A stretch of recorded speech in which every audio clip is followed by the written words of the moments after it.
Top quality और consistent performance के लिए सिर्फ सिल्वर पंप्स, नाम याद रखना। चीन को अमेरिका की सीधी चुनौती, मुझे इंतजार है ब्रेकिंग का, ब्रेक करिए जरा। चीन को अमेरिका की सीधी चुनौती, ताइवान में अमेरिकी सैनिकों की तैनाती। बड़ी खबर, ताइवान में 500 अमेरिकी सैनिकों के होने का दावा किया गया है। चीन ने हमला किया तो अमेरिका कर सकता है हस्तक्षेप। अमेरिकी मौजूदगी से चीन के भड़कने की आशंका। सीधा ये फ्लोर पर, और ये दोनों ब्रेकिंग जो मैंने पहले दिखाई है, ये दोनों ब्रेकिंग और शॉट बगल में चलाते रहिएगा। इस वक्त की बड़ी खबर ये देखे, ताइवान में अमेरिकी सैनिक, भड़का चीन। इस वक्त की बड़ी खबर, चीन से तनाव के बीच ताइवान में अमेरिकी सैनिकों की तैनाती हो रही है। ये देखिए, ताइवान में 500 अमेरिकी सैनिकों के होने का दावा। 3 ब्रेकिंग 3 शॉट के लिए तैयार रहिएगा। अमेरिकी कांग्रेस को रियर एडमिरल मार्क मोंटेगोमरी ने दी जानकारी। ताइवानी सेना को ट्रेनिंग दे रहे हैं अमेरिका के 500 सैनिक। ताइवान के नजदीक जापान के ओकिनावा बेस पर अमेरिकी फाइटर जेट ग्रुप तैनात। ताइवान स्ट्रेट में चीन लगातार कर रहा है वॉर एक्सरसाइज। ये देखिए, मैं जाऊंगा जरा, तीनों ब्रेकिंग, तीनों शॉट लीजिए। सीधे चलिए अनुज माथुर सर के पास। अनुज सर, ये जितनी भी पॉस्चरिंग हो रही है, डोनाल्ड ट्रंप इंटरनेशनल डिप्लोमेसी में रियल एस्टेट टैक्टिक्स से काम कर रहे हैं।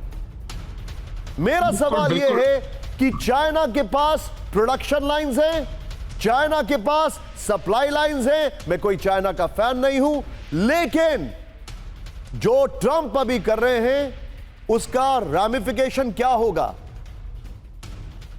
निशांत, मैं आपके सेंटेंस को पूरा करना चाहूंगा। 2 चीजें आपने बता दी, उसके अलावा चाइना के पास एक बहुत जबरदस्त प्लान है, और वो चाइना उस पूरे प्लान के साथ, China has its act together. China को मालूम है कि उसको 2050 में क्या चाहिए, 2075 में क्या चाहिए और 2100 में क्या चाहिए, और उसके प्लान के तहत वो लगातार काम कर रहा है। और जितने भी उसके एक्शंस हैं, एक भी एक्शन नी जर्क नहीं है। जबकि आप ट्रंप साहब के एक्शंस देखिए, जिस दिन से उन्होंने राष्ट्रपति पद ग्रहण किया है, तब से सारे एक्शंस नी जर्क। चाइना ग्रीनलैंड ले लूंगा, पनामा ले लूंगा, मैक्सिको को खा जाऊंगा, और कनाडा मेरा हिस्सा है, उधर गल्फ में क्या होना चाहिए, पुतिन क्या कर रहे हैं। ये तमाम जो एक्शंस हैं वो एक अलग प्रकार के अपने आप में ओवर कॉन्फिडेंस का हिस्सा है कि America can do what it's like. लेकिन ये संभव है नहीं, अमेरिका कुछ कर नहीं सकता, और इसलिए वो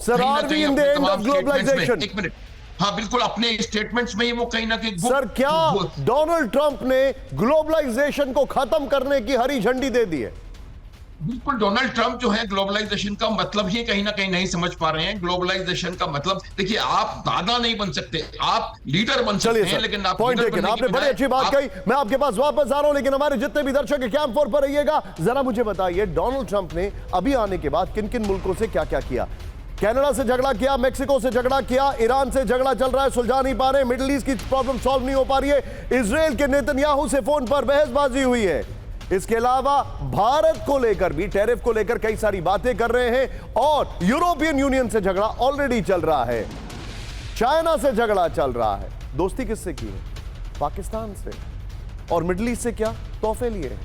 यह है ट्रंप की डिप्लोमेसी, ट्रांजैक्शनल। बड़ी खबर, फ्लोर ब्रेकिंग, ताइवान पर बड़े हमले की तैयारी में चीन। ब्रेक करिए, चीन की आक्रामक तैयारी से दहशत में ताइवान। ये देखिए जरा, पीएलए की भड़काऊ एक्सरसाइज से महाजंग की आशंका। ताइवान स्ट्रेट में पीएलए एम्फीबियस फोर्स का बड़ा अभ्यास, ताइवानी सूत्रों के हवाले से फाइनेंशियल टाइम्स का दावा है। सीधे इसके फ्लोर पर आइए, ये बड़ी खबर दिखा रहा हूं, इससे पहले वाली ब्रेकिंग और शॉट बगल में चलाइएगा। ताइवान पर पूरा आक्रमण की तैयारी चल रही है। चीन के आक्रामक सैन्य तैयारी से दहशत में ताइवान। पीएलए की लगातार एक्सरसाइज से महाजंग की बड़ी आशंका। ताइवान में 1 महीने में 245 बार घुसे पीएलए एयरक्राफ्ट। बड़ी खबर, जल्द जमीन पर एक साथ हमले के लिए पीएलए एम्फीबियस फोर्स तैयार। ताइवान में किसी भी जगह हमला करने में सक्षम है, रॉकेट सिस्टम एक्टिव है। ताइवान पर कब्जा जिनपिंग की बड़ी महत्वाकांक्षा है, यह रिपोर्ट आ रही है।